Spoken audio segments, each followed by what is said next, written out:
नमस्कार, आदाब। ये है इंडिया नैरेटिव और मैं हूं आपके साथ आमना फारूक। दुनिया रोज बदल रही है और रोज बदलती दुनिया का सबसे अहम हिस्सा यानी अर्थव्यवस्था का रंग रूप भी रोज बदल रहे हैं। ऐसे में हर देश के लिए सबसे बड़ी चुनौती है कि रोज बदलती दुनिया और उसकी अर्थव्यवस्था के साथ तालमेल किस कदर बिठाया जाए।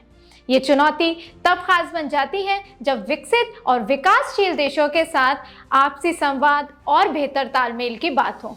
दरअसल इसी चुनौती को सरल बनाने की हकीकत का नाम है G20। G20 सितंबर 1999 में वजूद में आया था। बहुत कम समय में G20 दुनिया का सबसे शक्तिशाली आर्थिक मंच बन चुका है। दिल्ली में आयोजित G20 के शिखर सम्मेलन की चर्चा पूरी दुनिया में हो रही है, क्योंकि इससे बहुत हद तक दुनिया की अर्थव्यवस्था की दशा और दिशा तय होनी है। ऐसे में आइए संक्षेप में जान लेते हैं कि इस बैठक की उपलब्धियां क्या रही।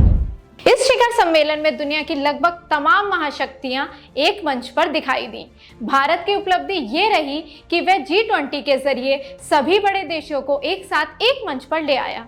इसे लेकर भारत की हर तरफ जमकर तारीफ हो रही है। आखिर इस तारीफ की वजह क्या है? आइए जानते हैं कि भारत की हो रही सराहना की वजह यानी भारत की उपलब्धियां।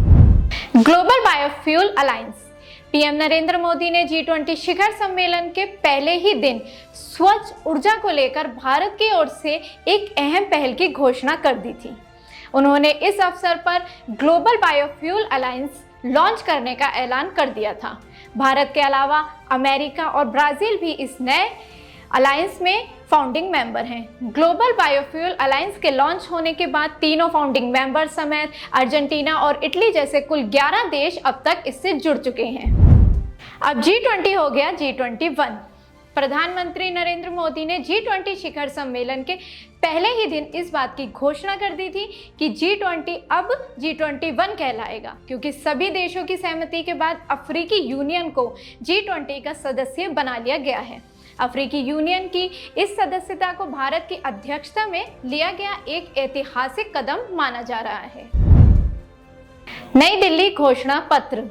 G20 शिखर सम्मेलन में रूस यूक्रेन युद्ध पर प्रमुख मतभेदों का बादल लगातार मंडरा रहा था, लेकिन रणनीतिक कुशलता से इस पर पार हो पाते हुए एक सर्वसम्मत घोषणा पत्र को अपनाया गया। 32 पन्नों के इस खास घोषणा पत्र में सभी देशों की आम सहमति हासिल कर ली गई, जिसे भारत के लिए एक बड़ी कामयाबी के रूप में देखा जा रहा है। सिल्क रूट की जगह स्पाइस रूट। इस शिखर सम्मेलन में भारत से यूरोप तक ट्रेड रूट बनाने की संकल्पना को बहुत अहम माना जा रहा है। भारत से यूरोप तक जाने वाली जिस ट्रेड रूट की बात की गई है वह पश्चिम एशिया होते ही गुजरेगा और माना जा रहा है कि ये स्पाइस रूट चीन के मॉडर्न सिल्क रूट उपयुक्त काट साबित होगा। परमाणु हथियारों का इस्तेमाल या धमकी स्वीकार नहीं। दिल्ली घोषणा पत्र में यूक्रेन युद्ध का जिक्र इस लिहाज से किया गया कि यूक्रेन में व्यापक, न्याय संगत और स्थायी शांति का आह्वान किया गया। सदस्य देशों में किसी भी क्षेत्र पर कब्जा करने के लिए ताकत के इस्तेमाल या किसी भी देश के क्षेत्रीय अखंडता के विरुद्ध कार्य करने से बचने का आग्रह किया गया है। इस घोषणा पत्र में कहा गया कि परमाणु हथियारों का इस्तेमाल या इस्तेमाल किए जाने की धमकी किसी भी सूरत में मंजूर नहीं।